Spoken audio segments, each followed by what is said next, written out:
When I think back to my early childhood home in Minneapolis, my brain conjures up a dim outline of a blue house on Pillsbury Avenue. While it's hard to remember the exact details of the house, the memories of its inhabitants come quite easily. I can picture my hands on the furniture, always trying to spread my mess out onto our sparse belongings. I see my dad putting one of our purple tutus on his head and declaring to no one in particular, "I am Tutu Monster," as he scoops my sister and me up in his arms while we shriek and try to scramble out of his grasp, giggling the whole time. He had a gift for creating worlds. Our parents shape and create our reality. For a long time, we have no sense outside of their worldview. A while back, I spent some serious time digitizing hundreds of decades-old photos, tucked away in ancient red photo albums, so that I could pull them up at a moment's notice. The images tell a familiar tale.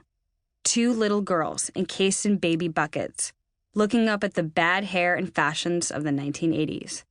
Sometimes we are smiling in the photos. More often, though, we are not. We were born without so much as a wisp of hair, so naturally my grandma Jojo took to Scotch taping bows on our heads. She needed people to know that we were baby girls, not boys. My mother is absent from these photos. It's just a flurry of aunts and uncles and Mountain Dew cans. My arms are chubby, and I am often reaching out for more. There is no baby book that recounts my first words or steps, but when I asked my dad in my teendom what my first utterance was, you better bet he said Dada. Megan is so tiny in these early images. Her body so small it looks like she could evaporate. Our nicknames mimic our stature, as luck would have it. I am known as Beefaroni, and she Noodles. I am often captured with a bottle in hand, and in a couple of photos, trying to grab the bottle from Megan's hands. There's one photo of my dad in these albums that I studied carefully. It's not like the others. He is in some sort of rec room, and he is standing up at a podium. It looks like he is clocking in around 300 pounds. And he has a beard. Not exactly fighting shape. Other men fill the room. He looks focused and nervous, photographed in mid-sentence. I called Uncle Joe. He is warm and charismatic with a bald head and small circular glasses. I'd been remiss in calling. Life had gotten busy. "Do you remember this photo?" I asked after describing it to him. "What was he like then?" Joe paused to think about it.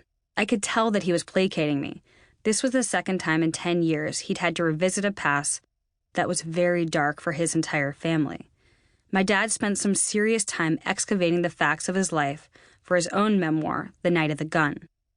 Well, your dad was a mystery to us. He tried his hand at treatment on numerous occasions, and it just never seemed to stick. We knew, and I think he knew, that this time had to be different. Must have been at a meeting. We were the stakes. These little babies needed a parent, and my mother was not going to magically reappear from Texas or Mexico, or wherever she was at the time. We needed him. But didn't that intensify the pressure? I asked. Well, didn't your dad always thrive under pressure? Why, yes, he did. As Megan and I age in the photos, our hair begins to grow, and we go from looking like little old men to looking like little girls. Starting around age 4, a soft white and pink checkered baby blanket starts appearing next to me as if it were surgically attached. As I sought out other archival material from this time, I came across his column in the Family Times, a local paper that had given him some space to muse about life as a single dad. The column was aptly titled, "Because I Said So." In one installment, he told of how he'd turned away for a second to look for my ever-quiet sister, and before he knew it, I had gotten myself into our junker of a car and started backing out of the driveway. The minor heart attacks that surround the life of a young parent astound me.